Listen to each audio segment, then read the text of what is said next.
Welcome to episode 3 of Wrist Time. In today's episode, Dave and I chat about our favourite watches under £1,000 for first time buyers. So sit back, relax, pour yourself a dram if you can, and enjoy some whiskey infused watch chat.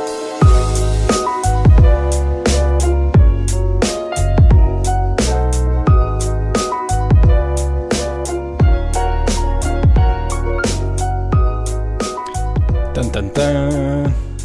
Episode 3. Oh, what an intro.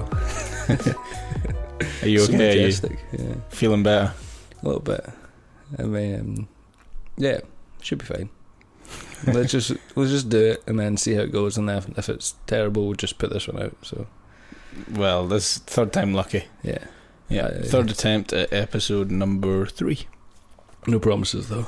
Yeah. You sick human being. It's shocking, but It is really bad. Yeah. You're always ill. yeah, that's fine. Yeah, let's do it. It's all good. Let's crack open this whiskey. Indeed. You can tell us what it's. Well, you can tell the people what it's all about. So on this episode, we are drinking some Monkey Shoulder. It's a really nice Scottish blend from Dufftown. Is it Dufftown? Is that right? Or am I just making that up? It is distilled, matured, and bottled in Dufftown. Magic. You are correct. I've no idea what that is. It's in Scotland somewhere, but yeah, it's pretty nice. It's like a session whiskey. I haven't drank it in ages, so I can't even remember. I think it's me really a nice. Really easy to drink. Doesn't have like much like smell to it. Like it doesn't really. It's not really giving you anything on the nose, but It's quite citrusy. yeah. Yeah, taste wise, It's been that long since the bottle's almost empty, but I can't remember the last time I drank it. There's literally just cork floating about all over it. There's what? That was cork, I said, by the way, just in case you're looking at me funny. Nah, I think it's really nice. It's nothing special. Like it's a solid. It's very solid citrusy. Whiskey, Yeah. I don't know what whiskey they put in it. I mean, it's cheap. I think you can pick this up for like £30 in the supermarket. Some of that. Yeah. I have no idea how much that would be in the States. Yeah, not a clue. I don't know. If anyone wants to leave comments, that are from the States that drink whiskey, let us know. But yeah, it's alright. I mean, I'm more impressed with the bottle, to be honest. The bottle's very cool looking. Cool. It's got some weight to it itself. But like, Nicole always, like, she messes about with whiskey bottles that I finish with, and she'll turn them into candles and stuff. I think that'll look awesome if she was to, I don't know, do something with it. Put little fairy lights inside it, or I don't know. Yeah. Something. Now look good. Well, she did that with the Harris gin bottles. Yeah. Well, and I think the plan was to make one of the bottles like a lamp with a Harris tweed lampshade, which would be very cool. If anyone hasn't tried Harris gin and you like gin, get a bottle. Nah, it's awesome. It's really good. Yeah. You just got that taste of the sea. It's just it's so nice. Yeah. That Harris gin with elderflower tonic and pink grapefruit. Yeah, it's a very good combination. It's so nice. I mean, so drinkable. You just knock it back. Yeah. So easy. That's why I don't really drink it too much, just because it's so easy to drink. Then you end up either one spending loads or two getting smashed. Just because There really is not much taste to this. I don't remember it ever being there. I don't know if it's because I've had it on the shelf for like 3 years. Yeah. Like, that bottle's been there for a long time. I think this has lost a lot of taste. Sorry for anyone listening. We've chosen a really bad whiskey tonight. It's been sat in, since I've been in Glasgow. So, 4 years. Yeah. I take a while to get through my whiskey. I don't like. I don't. You don't. You neck it. That bottle was half full the other night. Yeah. 3 attempts, Dave. 3 attempts. It's all right. Like, yeah. You can't really say much more. It's all right. It's just a bit bland. Yeah. It'll do. Yeah. chances are you'll probably start coughing in a minute and we'll have don't jinx it. Please don't jinx it. It might even be like a psychological thing where if I think about it, then it happens. Yeah. So, I was going to say to you, I don't think I've actually spoken to you about this yet. What's your thoughts on Swatch pulling out of Basel world? Ooh. I saw someone call it Brexit today. Yeah. Fucking hell.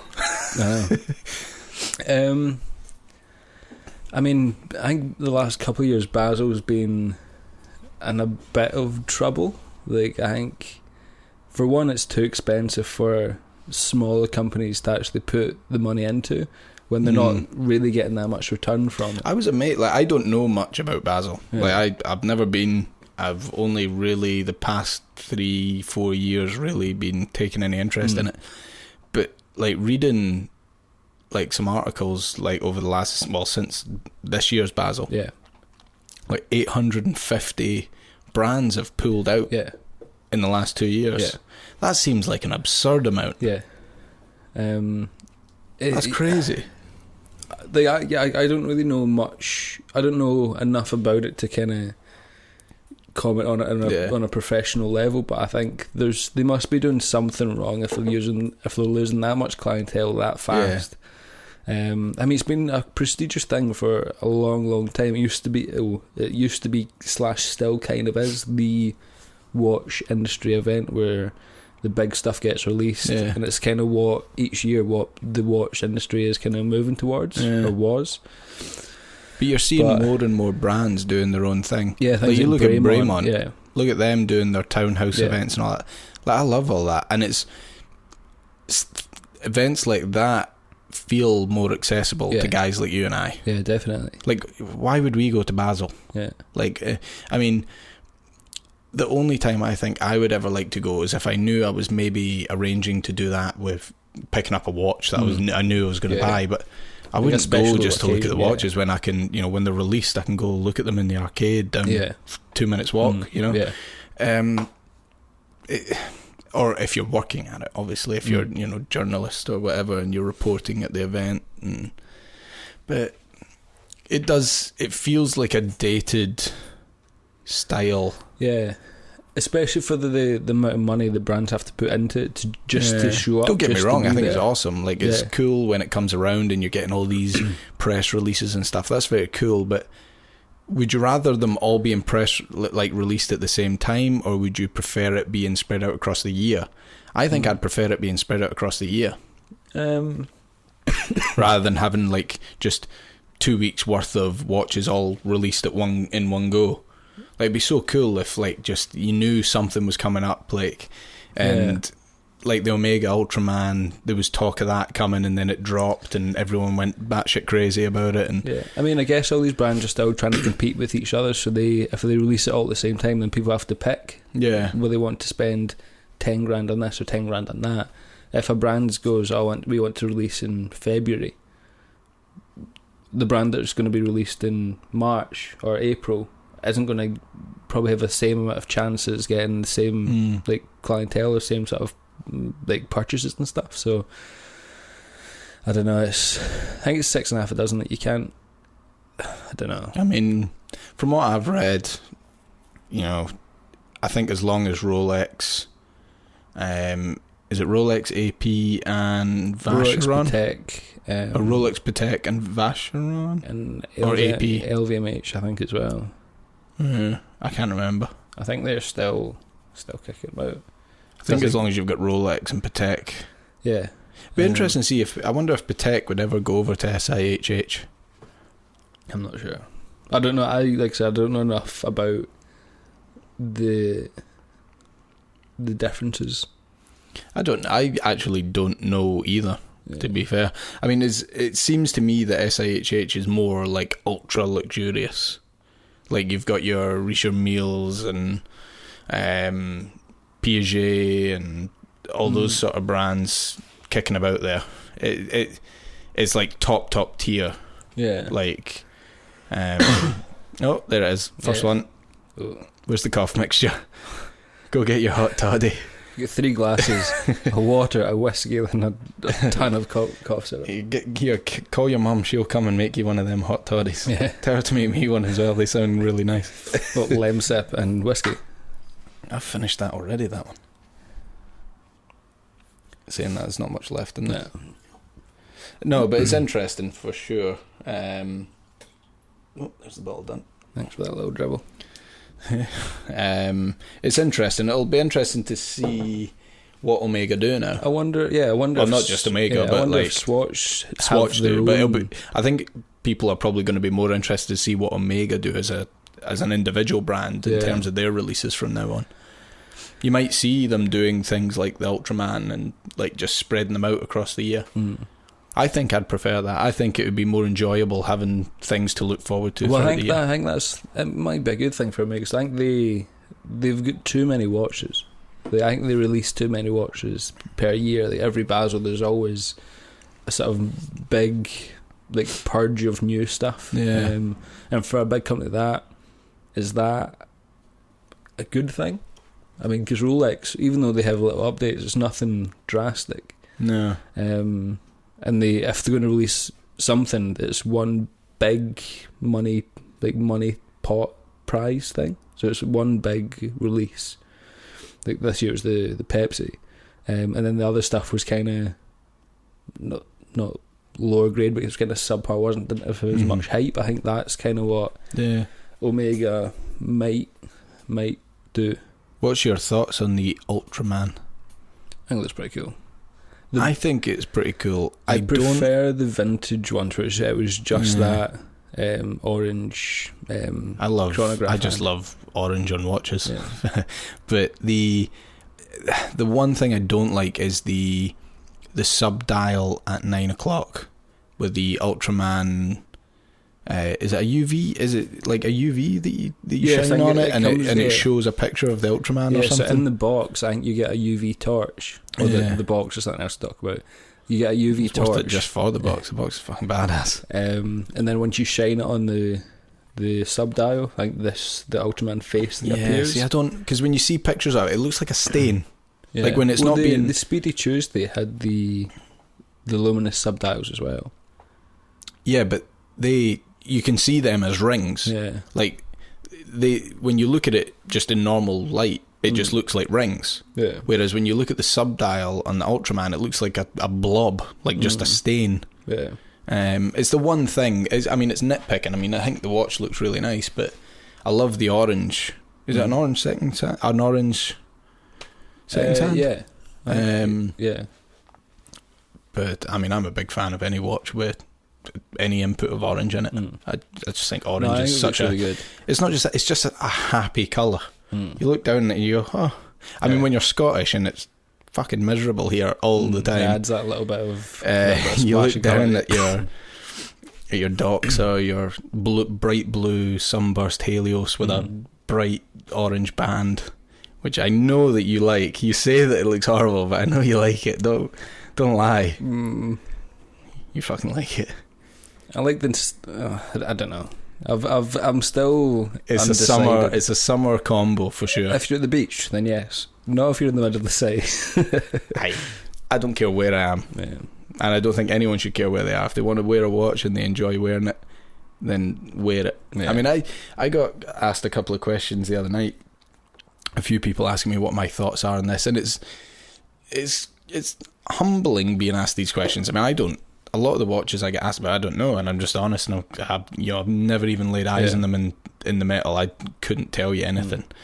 But ones I do own, people that ask me about mine, I went, well, I'll give you my opinion, but at the end of the day, go with your gut. Yeah, what's right for me is what's right for you. Don't buy anything based on what I say. Like, you need to go and try these watches on and experience them for yourself, and come to your own judgments about them. Yeah, I mean, but I kind of get it. Like, I remember I bought the Alpinist based on like TGV's reviews, and I loved that watch, and his reviews were awesome on that piece, and it was really him that.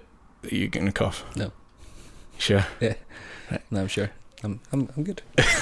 That made me get that, and I don't regret that at all. So I mean, there's helping people, but you do sometimes get the feeling that people are like almost asking for like not permission, but like they just want you to say yes, that's good, so they can go and buy it. Yeah. You know what I mean? Like, it doesn't feel like they're they need kind of to seek approval and like yeah. And I don't think people should like listen to people's opinions on them and see, but make up your own decision. Don't buy it based on oh well, Allan says that watch is awesome, I'm going to go buy that. It's you know.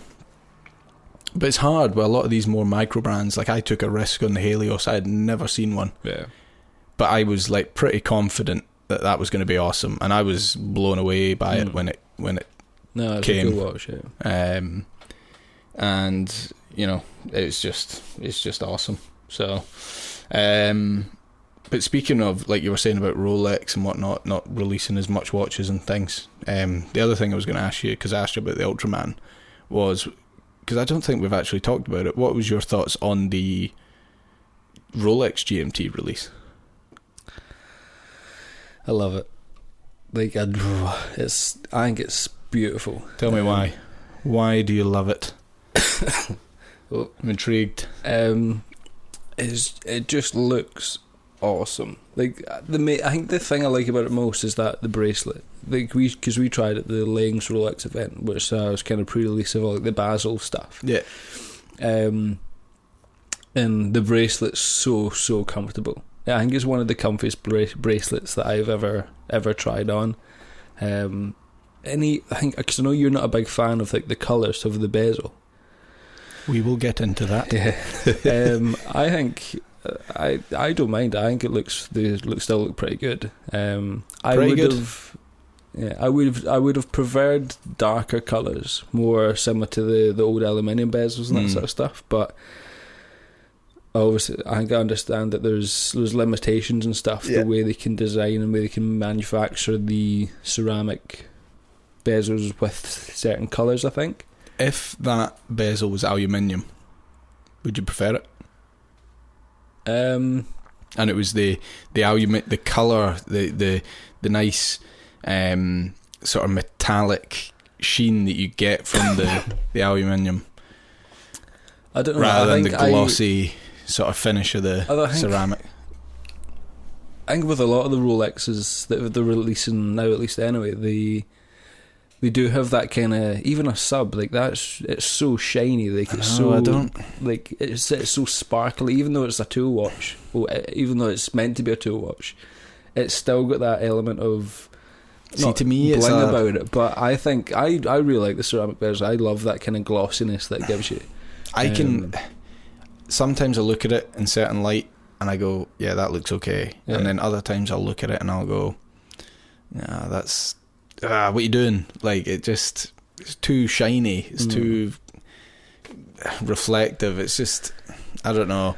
The colours on the GMT really put me off, and it's nothing new. They had it on the white gold version, which I saw that ages ago in one of the ADs in town. And so, I don't know why people are really going on about it now. It may be because it's more affordable to people now, and that's why they're confident. But it seemed to be that you never really heard about that before. Maybe I was missing it, I don't know. But it's not red. That I don't care what anyone says. That is not red to me. It's more like a raspberry. Yeah. It's, and then it's like a purple, blue. Like it's, I don't know. They're too fruity, the colours. They're not deep. So you get raspberry and little blueberry. Yeah. They're not deep enough for me. I think the colours on the new Tudor GMT are awesome. Yeah. If anyone wants to clarify, leave it in the comments. Is the colours from the new Tudor GMT, are they the colours from the burgundy Black Bay and the blue Black Bay?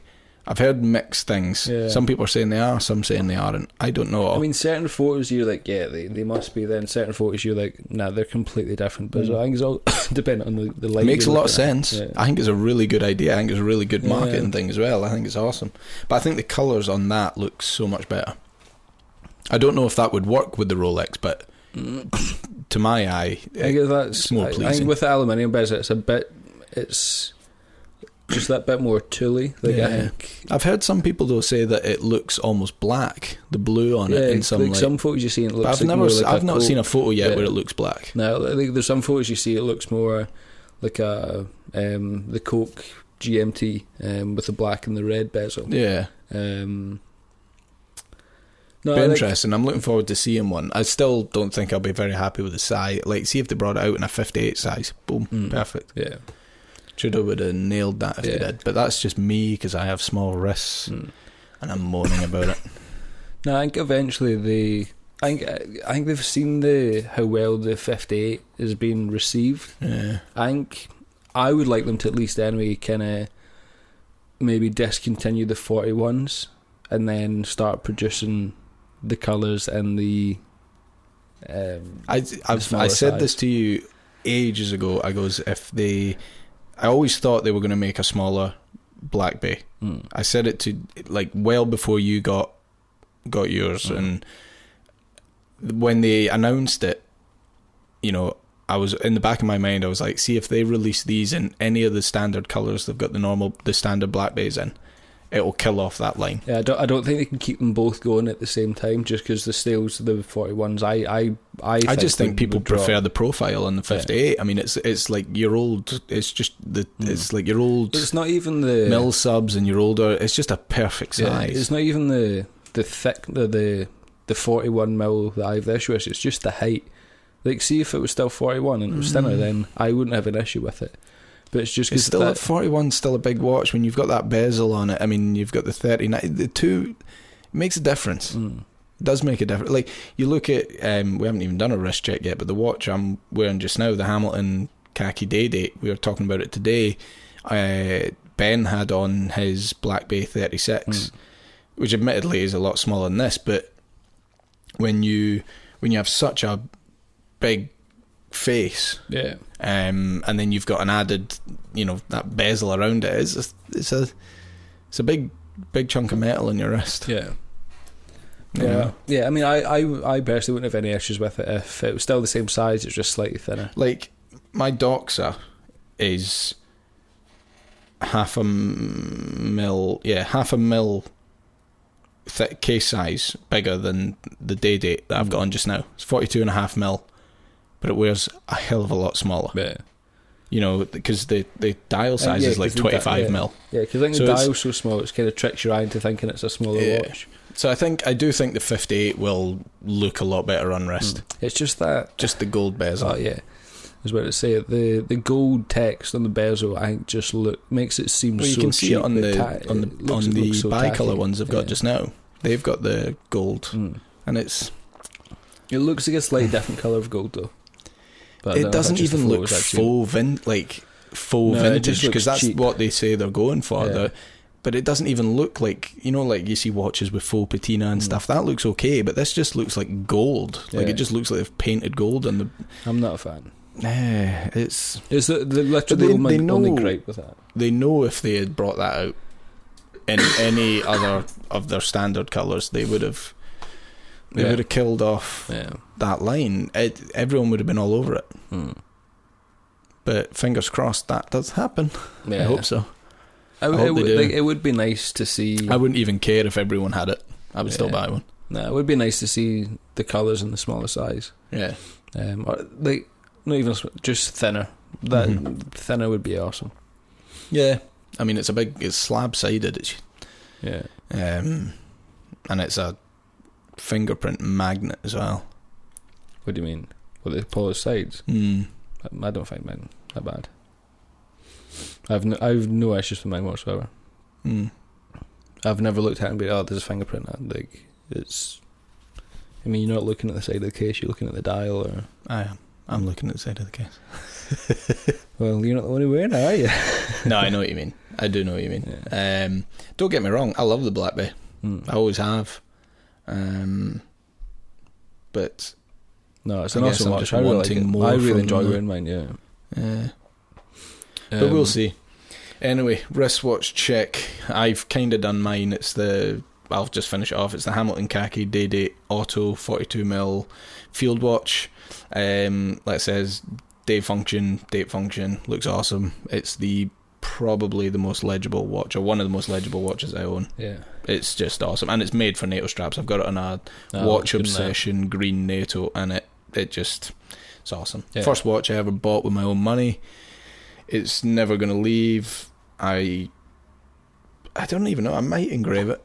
I can't. Well, can I engrave it somewhere? I don't know. Does it have an open Is there case space? back? It does, but there might be space, like somewhere to put a wee initial somewhere. Pull an Invicta and just write your name on the side on this. On the Put side. Invicta on it. No, your name.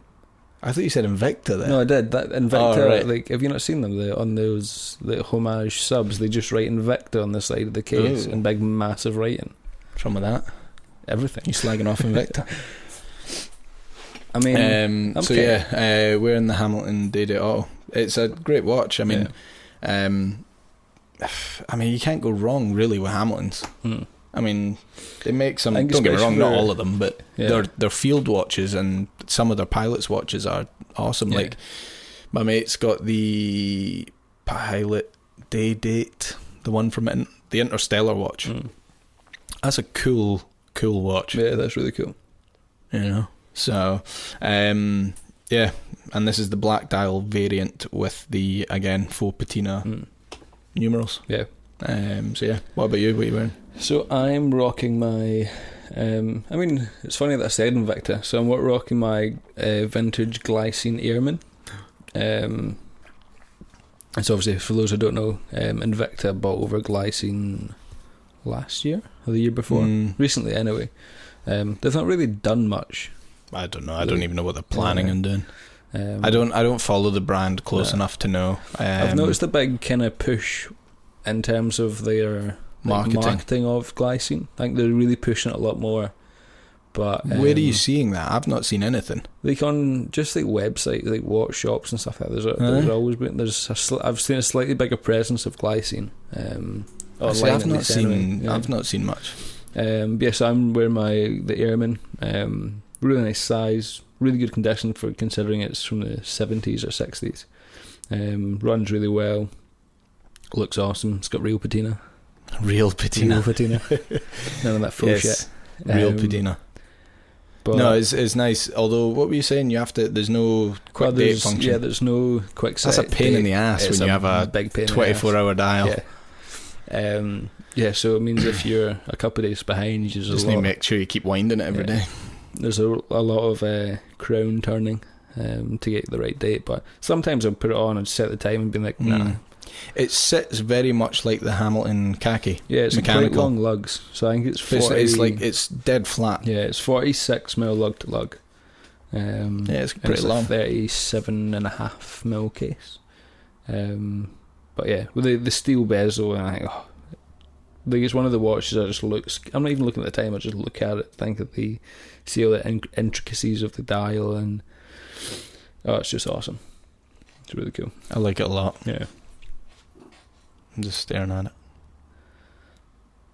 It's nice. that was a weird 3 seconds. Kind of got a bit out of hand. We should maybe just shorten that. Just cut it. Just bring it in. No, it's a very, very nice watch. It's, if anyone doesn't know what we're talking about, we will put links to Dave's Instagram in the show notes, so you can go have a look. So today's topic. Let's get into it. What are we talking about? So we were kind of brainstorming some ideas, and I thought we should start giving some consumer advice. Don't know if that's a good idea. Cheers. So we're going to talk about our choices in terms of if you're to buy 3 watches, or if you're to pick 3 watches under £1,000, and kind of everyday watches, so not, we've kind of go anywhere, do anything sort of watch. Watches that can fit most occasions or any occasion, and watches that are quite versatile. So if it's predominantly pushed towards people who are maybe buying their first watch, or just getting into it, or want something relatively affordable, but something that either we've had experience with personally, or just watches that we really like, basically. So I think we've got about 3 each. So yeah, go anywhere, do anything, watch. Yeah. I'm going to start, and it's a classic, and I don't care what anyone says. They can say you're a fanboy all you want. I love the brand, but I do not think that you can go wrong with a Seiko SKX. Yeah. I know it's, you've got to £1,000, and you can get a lot of good watches up to £1,000, but in terms of being able to wear that watch in a lot of different situations, in terms of being able to do a lot of different activities with it. Obviously, I would never advise playing golf, or I mean, some people do. I mean, maybe you can play golf with a watch. I certainly wouldn't try it, or whatever. But 200 meters water resistance, solid in-house movement. I mean, some of these things have been reported to be going for 14, 15 years without service. 42 mil watch, but it wears a lot smaller. Yeah, it wears doesn't more wear like kind of 42. 39, yeah. It does wear a lot smaller, and then your 46 or 46.5 mil, I think, 46 mil lug to lug height. So it doesn't on wrist. It wears very, very short, so it doesn't overhang. Admittedly, it's a bit thick. I think you're probably over the 13 mil mark for it. So yeah, you must be. But it wears, I don't know, it's just, see on this SKX stock bracelet, it's rattly, it's cheap, but damn is it comfy. Yeah. It's one of the comfiest bracelets, and I've got two SKXs, and I'll always have one of them on the SKX bracelet. Yeah. It's just so comfy. Yeah. And I've worn that, with suits, shirts, t-shirts, shorts, naked. Like you can naked, you can wear that wherever, and it looks. I know that a lot of people do buy watches, obviously, for the image and whatnot, and it does look more expensive than what it actually is, especially on the bracelet, especially on that Jubilee. It definitely looks a lot more expensive than it is. Yeah. Sometimes that's good. Like sometimes you're like you know what it is, and if somebody compliments you on it, it's like it's, I mean, it's not even just that as well. One, it looks good. They're dirt cheap for watches. From in-house movement mechanical watches, they're dirt cheap. I got my 013 North American release model, which is my favourite out of all of them. I just love the squared off indices. You don't see as many of them, but I've had that for a couple of years now, I think, and it's the most worn watch that I have, and that thing's barely got a scratch on it, and it gets beat up. Like, it's just solid. It's absolutely solid. I can't fault it. Yes, you can fault the misaligned chapter ring and whatnot. The questionable, like it's not. It's maybe not as easy to screw in the thread, but those are just nitpicking. Yeah. In terms of daily wear, my God, is it such a good watch? Yeah. And then you've not got the hacking. But again, I kind of like giving it the wee Seiko shuffle to get it going. It's different, but it's so wearable. Yeah. It's so versatile. You could wear it with a suit. You can wear it with board shorts. You could. I do not think it gets enough. I think it gets a lot of credit by collectors and people, but I don't think Seiko as a brand maybe get enough credit. Yeah. I think the SKX gets a lot of credit. Yeah, well, I think since I've really got into it, it's got a big following. Yeah, well, it might be even down to. Like, I love Seiko as a brand. I've got an SKX, I've got the 009. Again, I only ever wear it in the Jubilee bracelet just because it's so comfortable. Yeah. But I think that's maybe. I think Seiko could do a lot more for the brand in terms of marketing their watches. Like, I think they don't put enough into promoting that kind of. What do you think, though, what benefit would it had if they marketed it better? Like, what would... They would just sold more and made more money from it.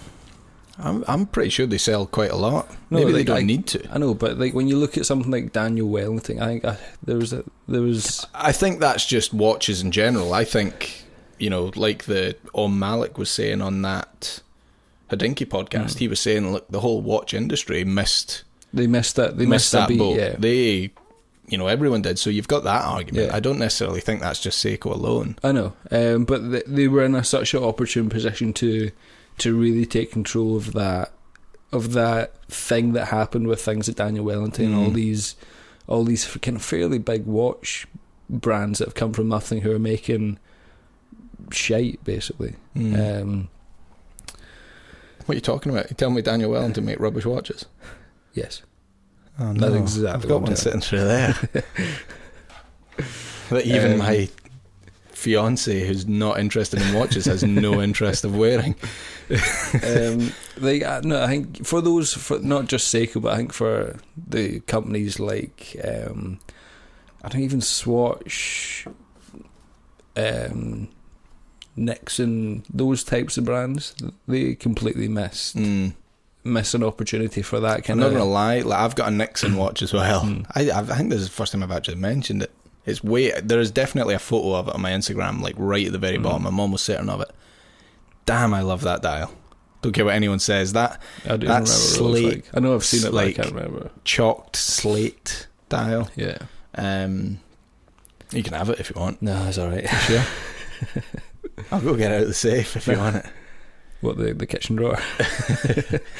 No, I know what you mean. But I think a lot of them missed that. Yeah. So, but anyway, yes, Seiko. We all know it's good. Yeah. They're great watches from £200 right the way up to their Creedor pieces at several hundred thousand. Yeah, going back to SKX, I know that I've definitely bashed mine around more than you have, and I've had no issues whatsoever. I've popped the bezels off. I've dipped it in bleach to fade the bezel. I've taken it swimming. I think I actually had it in a steam room, which was not the best of ideas, but it's literally never faulted through out of any of those things. And yeah, it's an awesome watch, especially for what, £200? I got mine for about 150 or so. Mine was under 200. I think it may be about 170. Yeah. As a first watch that you can do anything with, it's phenomenal. I think everyone that is into watches, that collects watches, or that just wants a first watch, buy a Seiko SKX, because you will not get rid of it. And if you do, you're an idiot. No, you're not an idiot, because I know a lot of people that have sold it. They're not idiots, but I can't ever see me selling mine. No, either of them. I just love them. If it breaks, buy another one. I can always see myself having. I don't even think. I think I would rather pay to have it repair. Like I love the 12-hour bezel that I've got on the 007. So I suppose I could always pop the bezel off and put it on another one. But the 013 first Seiko SKX I had, I get sentimental about these things. I would probably pay to have it repaired. Yeah. But anyway, enough about that. What would you have? What's your first one? So my first one's, again, a watch that I've owned. It is the Hamilton Khaki Field Mechanical. No, it's not. It's the automatic one. Sorry. So it's the 38mm case.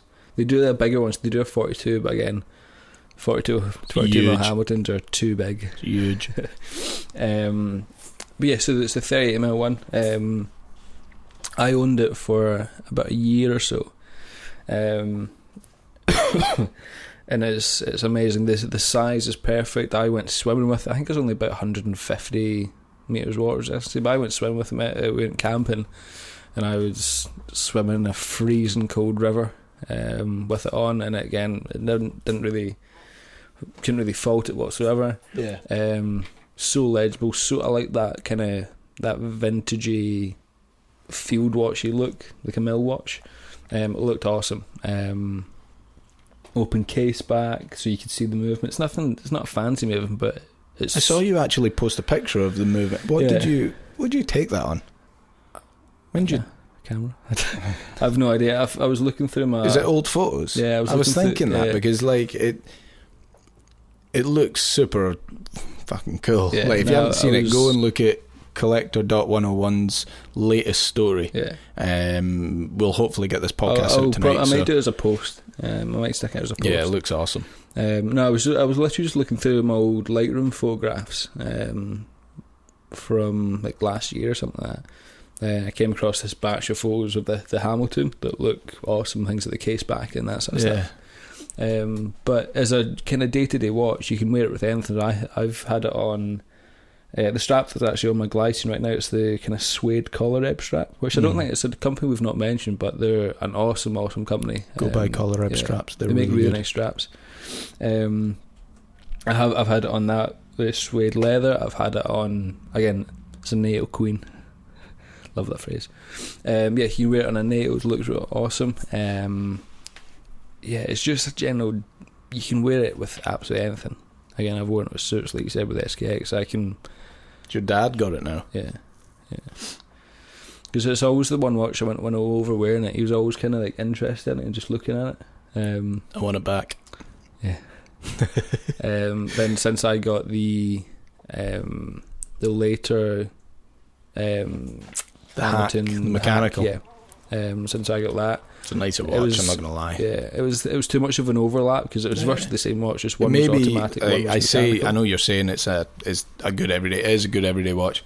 The only reason I wouldn't have chosen the Hack, and the reason you've probably not chosen it, you've got no date function. Yeah, and did you say, sorry?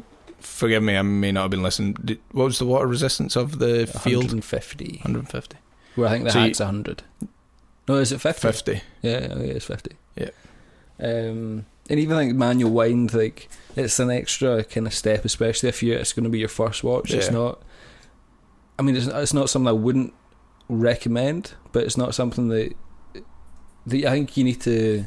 I think just an automatic's a lot easier to actually use and wear. A lot easier, but I would argue the case that a manual wind could be better for a first-time watch buyer because it gives them that wee bit of extra thought. Okay, I need to actually, like, maybe without me, this watch isn't going to work, so I need to wind this. Yeah. You know, so it gives them, and that because they're going, okay, I'm winding this.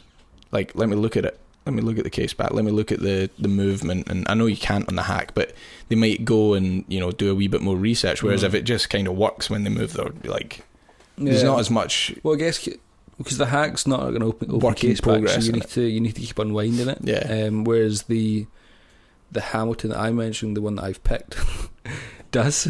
So I think it's the same. So that just seeing that case back will kind of draw you into. Yeah, you can actually see this little rotor moving back and forward. You can see the spring going. So I don't know, I think they're both the same, but as a kind of more wearable watch, the automatic's definitely an easier watch to wear.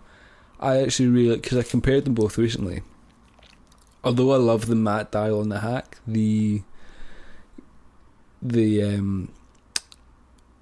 automatic one's got this kind of gloss dial, but it's got a kind of outer kind of thicker chapter ring as well, so there's almost different layers to the dial, so I think it's a bit more dimensional in terms of the way it looks, which I absolutely love. But yeah, it's a great watch. I really miss having it in the collection, but it's always good to see my old man wearing it. Yeah, pretty cool. I mean, it still is in the collection. Yeah, your old man's got it. It's not like you've got rid of it. Yeah, and if I went over and was like, can I wear this for a couple of days or a week or something like that? But it's an awesome feeling though. I don't care what anyone says. Like, well, I'll say I don't care what anyone says. No one's ever like said anything otherwise. But like, my old man was never interested in watches. Well, he'd certainly never shown to me any interest in watches until he saw how into it I was. Seeing him rock Grand Seiko and the Alpinist, I see him wearing it, I'm like, yeah, you're a cool guy. Yeah. Not that, I mean, he was a cool guy before. You know, he's my old man, but yeah, it's just that little extra touches, like, and it's especially with a Grand Seiko as well, because they're so under the radar. Yeah, like, and especially he's got the one that just says Seiko and at the bottom it says Grand Seiko. Yeah, and that's definitely my dad. Yeah. He's not a out there kind of flashy guy at all. So like, he was all about having that Seiko. He wanted the original Seiko branding at the top, and I totally get it. It wouldn't bother me at all if the 267 that I've got, if that had Seiko at the top. I think the people that sort of brand them as two separate things, as it's a little bit unfair because they are essentially the same brand.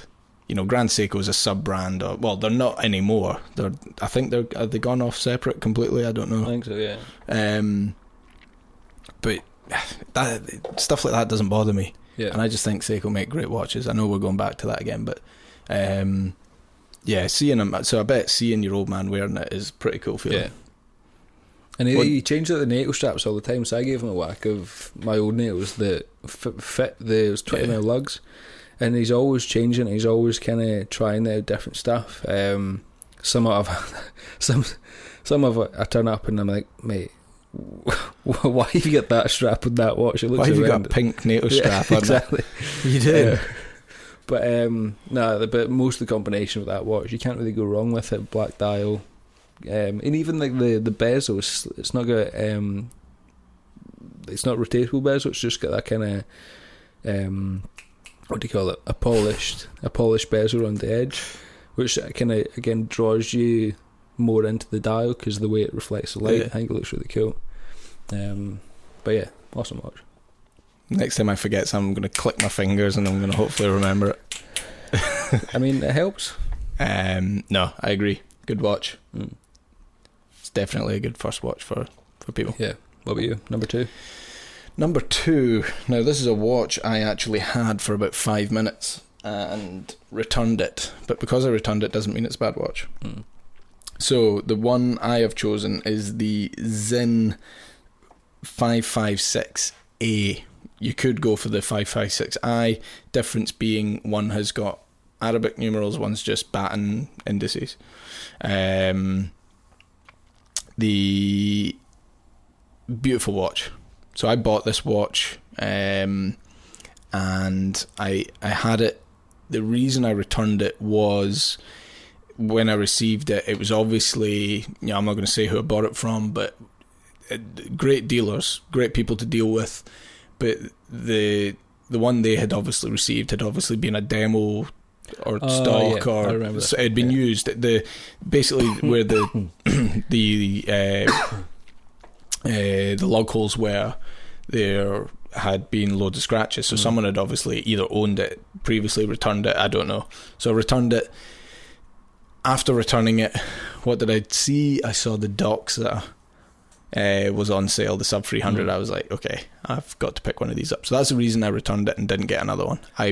Had I not seen that docks, I probably still would have got one. Yeah. There was another downside to it, and I will get to that. The reason I think this would be a great everyday go anywhere, do anything watch under £1,000. One, you can pick them up for about £850. They when I got it, it was about, I'm sure it was about £800. They went up. They've gone up a bit in price this year, I think. But your 38.5mm case, and it's a pilot style watch. So you've got numerals at 3, 6 and 9 with battens in between, and you've got a date at the 4:30 mark. And I think the date, it's one of the best date windows I've seen on a watch. It's the way it sits at 4:30. It's not sitting off angle. It's sitting perfect so you can see it. You okay? No, it's come back. You want to get the cough medicine? We can pause whilst you drink. You can gulp your cough medicine. Yeah, maybe. I'll entertain the people. He's actually okay. It's happening. What cough medicine is it? I have no idea, but it tastes like shit.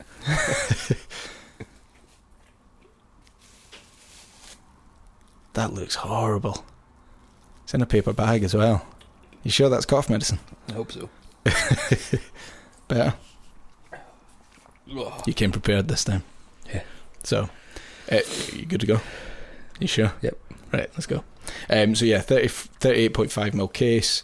It was wearing about 47mm lug to lug height. So it was, for me, my 6.5-inch wrists, it wore great. Yeah. The monochromatic dial is beautiful. The black and white makes it a absolute strap monster. It's so legible as well with those very hands, very legible. yeah. You've got your sword style hands, open case back. You've got sapphire crystal on the front and the back. 200 meters water resistant screw down crown. This is a pilot's watch. Yeah. It looks great on a NATO. It looks great on a leather strap. It looks great on a bracelet. goddamn really good watch. You've got the gold plate. I think it's gold plated rotor. I could be wrong. I'm not sure. It's certainly gold-esque anyway. The rotor on the back. You've got an ETA 2824 movement, which is decorated. It's pretty solid movement as well. It is a good watch, and I would potentially buy that again. The one downside, and I don't know if this is just the luck I had with this watch, no idea, but the loom on it was terrible. Yeah, so patchy. I showed you the photos of it. It was horrendous. It was now I've not seen. Yeah. Don't take that as gospel, because I've not seen that on any photos. I've looked at loom shots, and I can't see any that are certainly as patchy as I had. So I don't know if mine was faulty or I've no idea. Yeah, but it was terrible, like the worst loom I've ever seen. And if that's the case across the board, then okay, that's a game changer. I'm hoping it's not. So if anyone has a 556A, let us know in the comments. Let us know how the loom is on it. Is it really patchy? Because I had it really, really bad, and I hope it isn't, because I think it's such a good watch. Yeah, that's a really cool watch. One of the best watches under £1,000, I think, hands down. And again, you've got the I version as well. If you don't want the numerals on it, I just love the 3, 6, and 9. I think it makes it so really legible. Cool. Yeah, beautiful, very beautiful watch. Bell and Rossi. Yeah, go diving with it, do what you want with it, wear it with a suit, you can dress it up. Yeah. It'll never go out of fashion. It's a great watch. Yeah. It's a really, really, really, really nice watch. Definitely. I was so disappointed when I saw the other thing, drilled lug holes. The one thing the SKX is missing. Yeah. No, I'm a big fan of drilled lug holes, but maybe it's because it's just polished at the sides of the SKX. I don't think it would maybe suit it as well. But like the hack, that. Yeah. But yeah, so drilled lug holes on the side of the 556. It's just all round fantastic watch. It's I can't. The one fault is the loom. That was the one issue I had with it. And I'm hoping that was just me. Been yours, yeah. I hope so. I really do. So yeah, so that's that one. Number 2, what's yours? Jesus. So I've picked a Seiko. No. Jesus, that's getting annoying now. So I picked a Seiko. This is not. It's not one watch. It's just a series of watches that all are under £1,000. But it's just the Seiko Turtle. It's not a watch that I've owned, but I've tried yours on quite a lot. With a couple of other experiences with trying on other ones and jewelers and that sort of stuff. Dive watch, really nice case. The case is quite big, but it wears a lot smaller just because that kind of cushion case. So 200 watt meter resistancy, I believe. My personal favourite out of all of them is that the baddie. No, is that gold one they released recently. Oh, you were so close. You were so close. I don't even remember. It's the S. Like the gold cased one. Yeah. The one that James Stacey reviewed on a dinghy. Yeah, beautiful. I think it's incredible. Just because it's so out there. And it's so not what a dive watch is meant to be. It's not solid gold, and then that's the thing. But it kind of goes visually it goes against what a 2-watch should be, and that's what I absolutely love about it. It's got that kind of juxtaposition of being functional as a dive watch. You can take 200 metres diving and it's going to be perfectly fine, but yet it's blingy as fuck. But not even in like a garish way. Okay. I'll let you off for that. Not even like a garish way. It's still functional. And I think on the rubber bracelet, I just don't know what you'd wear it with. Oh, I've no idea, but I really want one. Like I really want one. It's not my favourite turtle. I love the turtles. I think you're spot on with having it as a. Yeah, I love the fact that we've barely gone. Well, we've so far only had one watch that's gone near £1,000. But the I think you're spot on with the turtle. It's funky. Yeah, it's funky. It's a fun watch. Yeah. I think that would be. if I had it, when would I wear it? I don't know. But then again, I've always been one to say, if you enjoy a watch, wear it with whatever you want and wear it whenever you want. No, I don't. So yeah, I think it looks awesome. The more if you don't want to wear something that's bright gold, I think the more understated one is the one where it's the silver case but with the gold lettering on the bezel, and the gold hands, which looks really cool. I think it's the SRP775K one. Would you say that's a go anywhere, do anything watch though? Yeah, the gold one. No,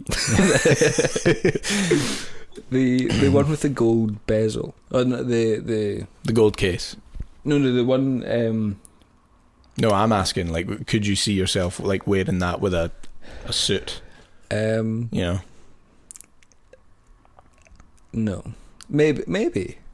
Like, I think you would just need to try it. I don't think you'd care. I think if you want to wear it. Look stupid, but yeah. Whether I who wear cares it or not, what anyone else probably thinks? Yes. If it looks good or not, probably no. Yeah. But no, I think it's a really cool watch. I think it's quite tricky to get a hold of it here. I think that one's going to be controversial. I think as a go anywhere, do anything watch.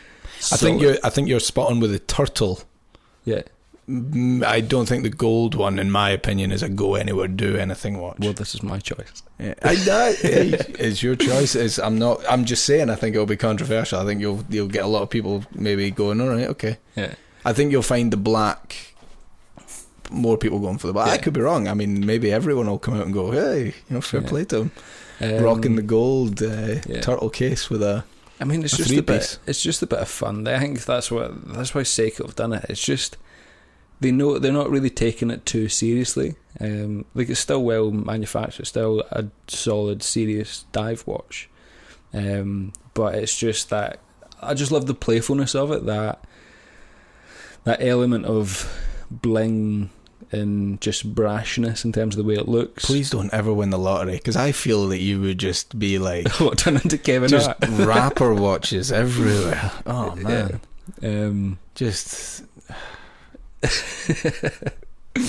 So many diamonds and rubies and maybe there would definitely be one or two in the collection just for fun. If I ever won the lottery, well, if you do, I'll just have a normal sub, please.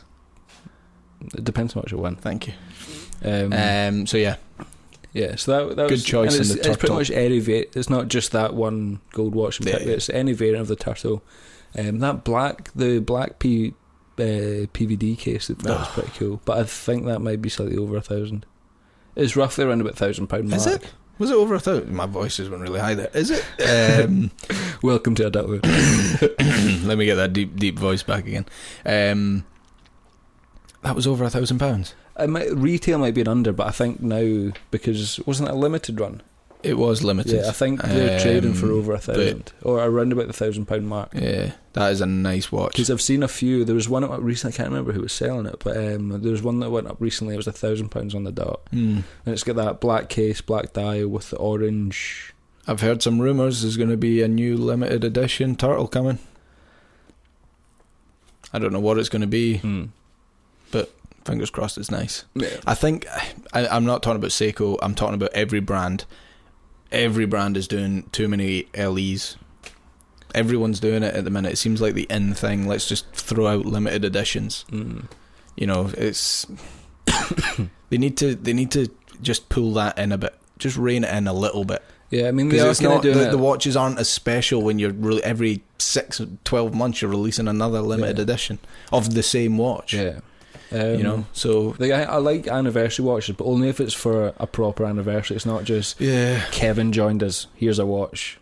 It needs to be something a bit more substantial.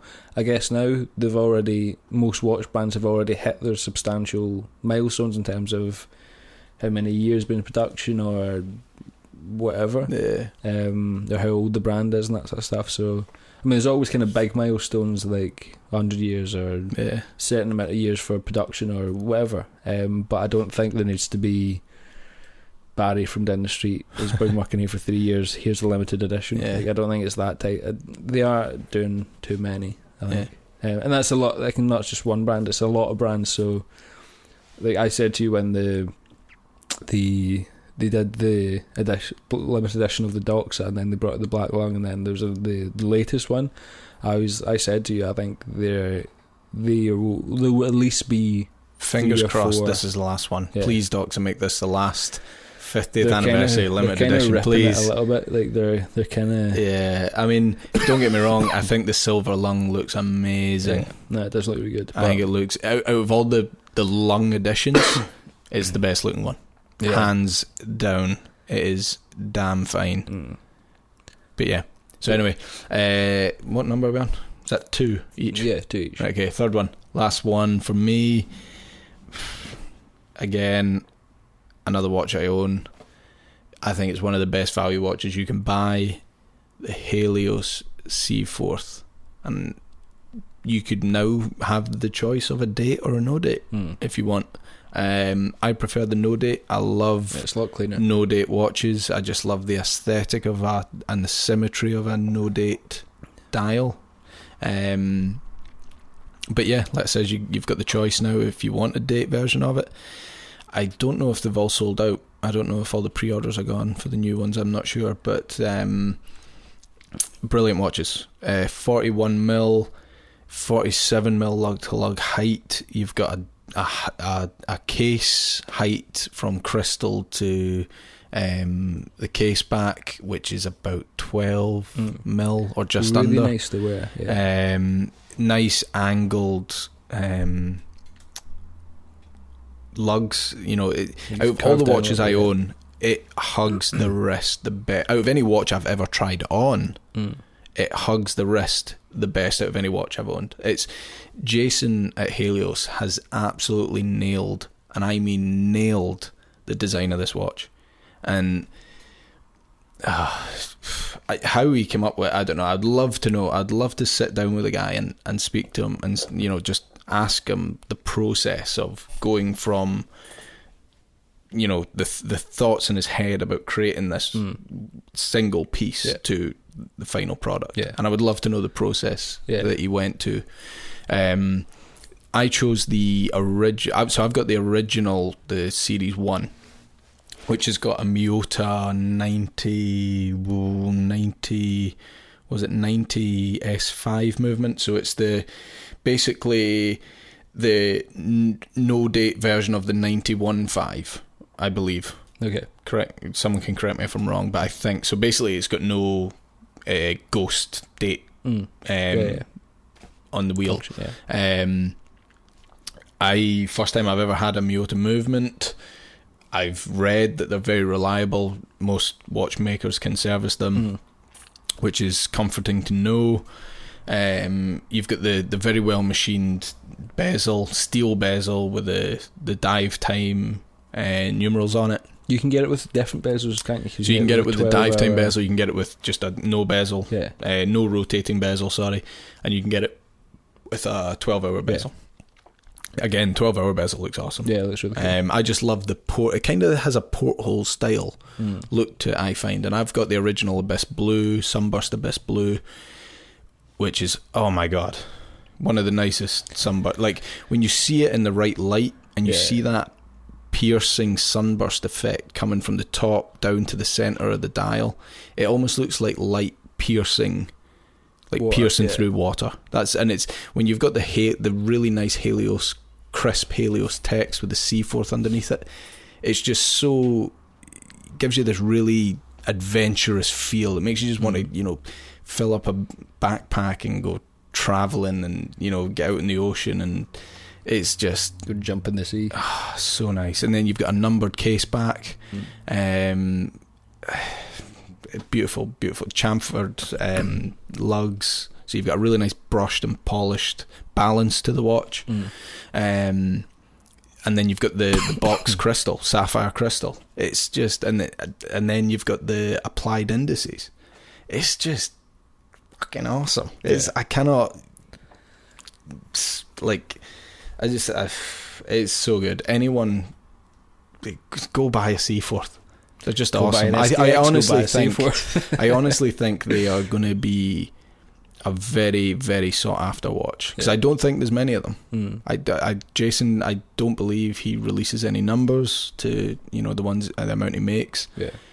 I think they will be a future classic. I just think they'll be very well sought after, especially if, I hope he continues to make good watches. It'll be interesting to see what design he comes up with after the Seaforth line is finished, whether he keeps it going. Interesting to see what else he does with. Maybe there'll be a bronze Seaforth. There's the GMT version which coming out, which looks awesome. I'd be very intrigued at getting one of them.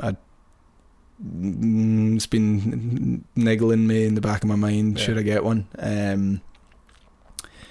It's a great brand. I think out of all these sort of micro brands, I think that that's one of the ones that's most likely to turn into or grow into a bigger brand.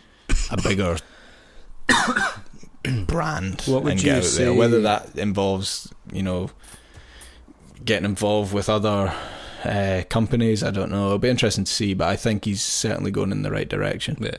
What would you say is the difference between a micro brand and then an actual brand? Would you say it's the like a production micro of brand, watches, or is it the a micro brand? Is it the heritage behind it, or? Well, do you think a micro brand could ever be a brand? I don't see why not. Yeah, I think if they have the investment, they have the backing, and they're making product that is going to sell, I don't see why not. I honestly don't see why not. Whether that is something that can happen. You've got to have a lot of these things. You just need to have certain things fall into place at certain times. Yeah, and, I don't know. I've never ran a watchmaking business. I have no idea. I've absolutely no doubt that it is a lot of work. But I think what Jason's doing as a one-man band, and creating, designing these watches and shipping them, packaging them, marketing them, all credit to the dude. I'm impressed. I'm very impressed. No, especially for that sort of price range, because what is it, 6? Well, I got it. It worked out when I bought it at the time. I can't remember what the exchange rate was, but I think it was around about the $700 mark. And it worked out about £500. Yeah, just over $550. Maybe I can't really remember. It's a great watch for that sort of price. But I got that if they were charging £1,000 for it, it would be, he could sell that for if they were well charging over £1,000. $2,500, $3,000. Yeah, he could sell. Yeah, I don't know if they go to that much, but he would certainly. I think it would need over £1,000. They'd easily sell. Yeah. But I'd buy one if it was. Like the quality's there, the design's there, the functionality's I don't there. know if I would buy one without seeing it at, say, like £1,500. Yeah. Knowing what I know, I'd buy one. Easy. Hands down. That's how good they are. So, if you ever get the chance... I remember the first time you saw it, you were blown away by the quality. I think it's just the case is the most kind of surprising thing about it. How nice it actually sits, and the rest of them, again, I tried it on the other day when you had it on, and it on any strap, hugs the wrist. It fits so nice. And the best lume on any watch I own, and I'm throwing out there, is better than all the Seiko watches I've got is brighter and it lasts longer. And Seiko lume is the tits. It's a punchy statement. So it's awesome. I cannot fault it. I cannot fault. I'll find a fault. I'll tell you a fault. Oh, he's got it. It's loud. The rotor, really loud. The rotor is so loud. It doesn't bother me, but it may bother other people. But yeah, it's great watch. Yeah. So yeah, that was number 3 for me. I know we said we were going to try cut this one down to an hour for the guys that are listening. Let's talk quick. Number 3 for you. So my third one is a brand that, again, I've never owned one, but I've always been so interested in terms of the design, the historical kind of prevalence of the brand, and I think the styling of them is just amazing. I actually love pretty much every watch they release. I'm like, damn, that looks fucking hot. Like it's a really cool brand. So the brand I'm talking about is Junghans. German brand, who are very Bauhaus in terms of the design. I think they were one of the first brands to kind of incorporate that Bauhaus design into their watches. Max Bauhaus, again, a massive kind of Bauhaus designer, has designed a lot of the watches. A lot of them are named after him.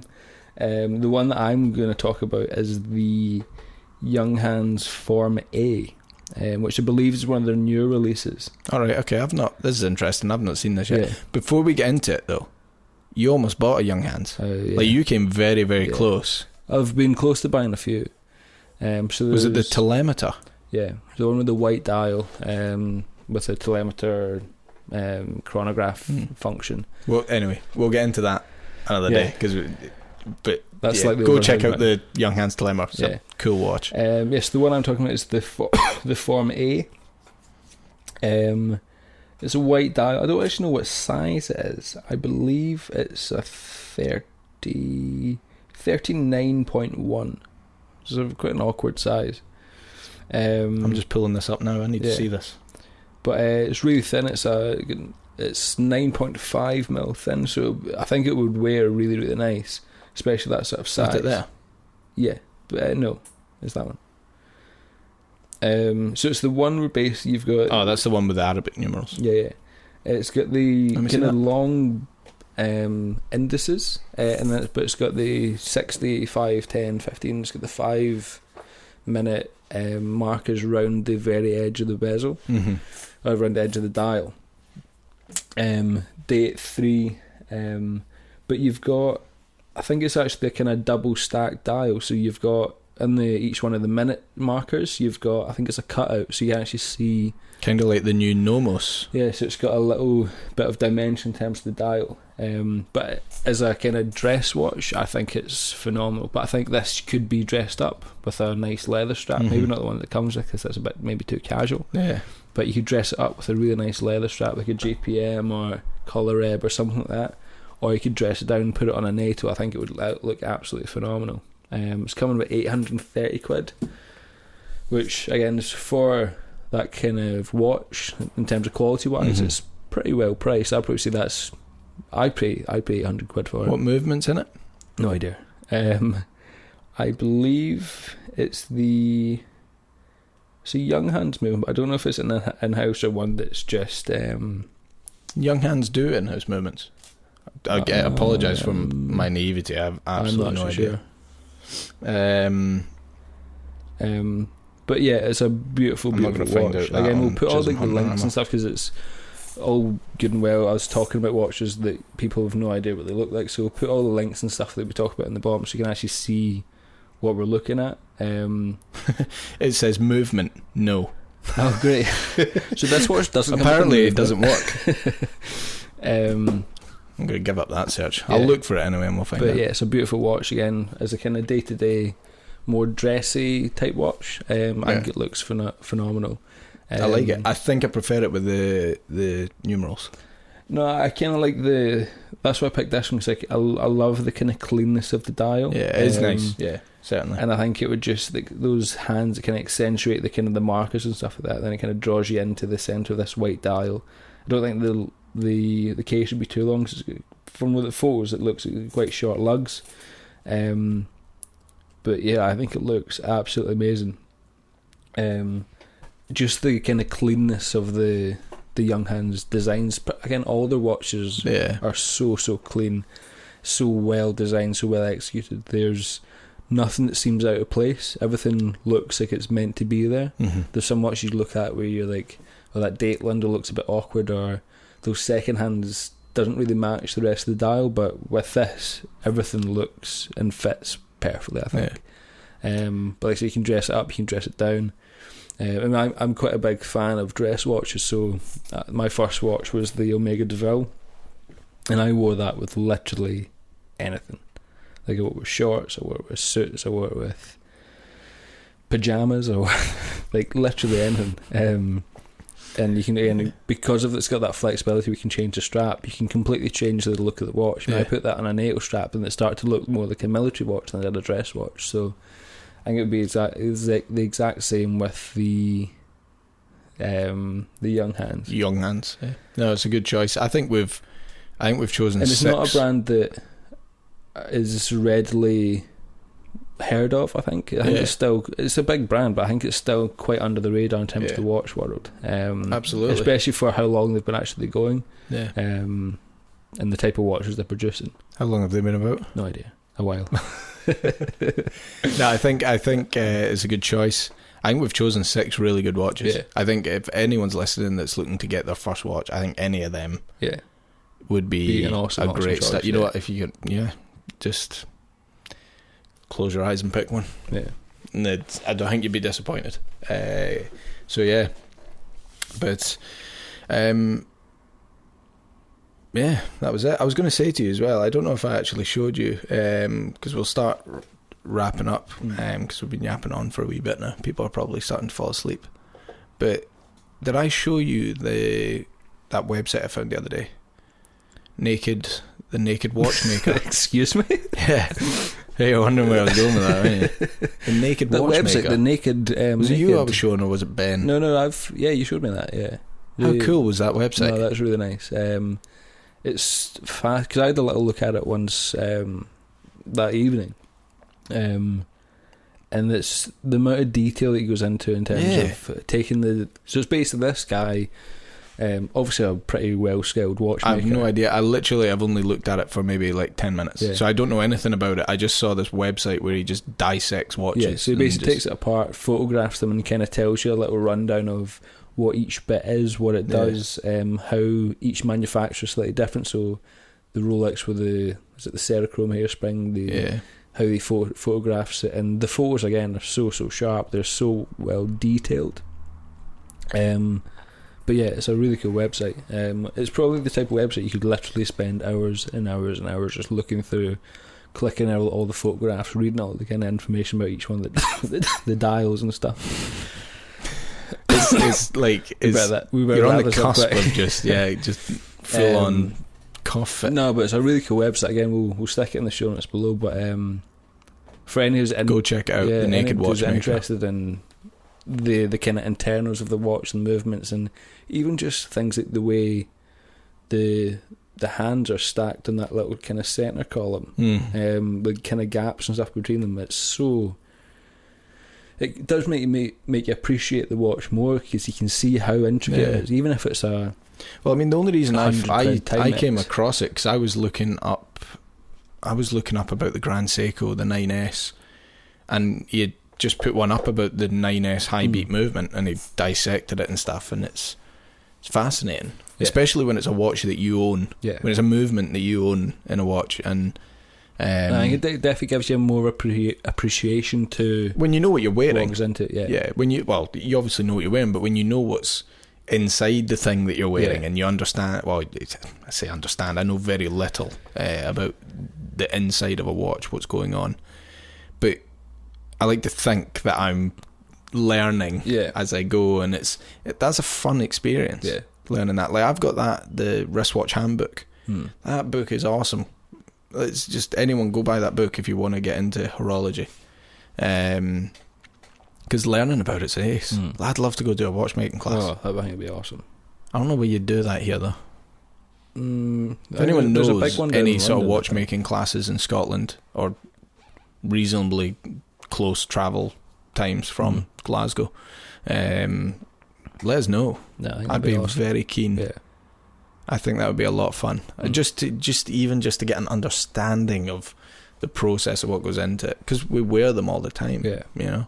So yeah, that was really cool. I thought that would be a nice wee thing to end on, to sort of finish off on. So if you haven't seen that, go see the Watchmaker, the Naked Watchmaker. We'll put the link down below in the show notes. So yeah, that's us.